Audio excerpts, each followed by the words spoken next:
কুড়িগ্রামের রৌমারীতে শীতের তীব্রতা মোকাবেলায় মানবিক উদ্যোগ নিয়েছে Jamalpur battalion border guard Bangladesh ৩৫ BGB. প্রতি বছরের মতো এবারও গরিব ও শীতার্ত দুস্থ মানুষের মাঝে শীতবস্ত্র হিসেবে কম্বল বিতরণ করা হয়। এই কর্মসূচির মাধ্যমে সীমান্ত এলাকার অসহায় মানুষের পাশে দাঁড়ানোর অঙ্গীকারের কথা পুনর্ব্যক্ত করে বিজিবি। ইউনুস আলীর প্রতিবেদনে দেখুন বিস্তারিত। কুড়িগ্রামের রৌমারী উপজেলায় শীতার্ত ও দুস্থ মানুষের মাঝে শীত বস্ত্র বিতরণ করেছে Jamalpur battalion border guard Bangladesh ৩৫ BGB. প্রতি বছরের ধারাবাহিকতায় এবারও সীমান্ত এলাকার গরিব এবং অসহায় মানুষের কষ্ট লাঘবে এই মানবিক উদ্যোগ নেওয়া হয়।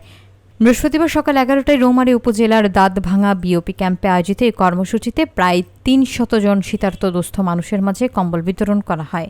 অনুষ্ঠানে প্রধান অতিথি ছিলেন জামালপুর ৩৫ বিজিবি ব্যাটালিয়নের অধিনায়ক lieutenant colonel Mohammad Hasanur Rahman.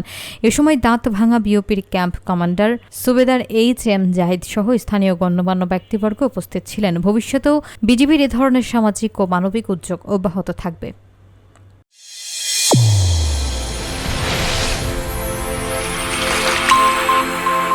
Channel A1 হৃদয়ের স্পন্দন।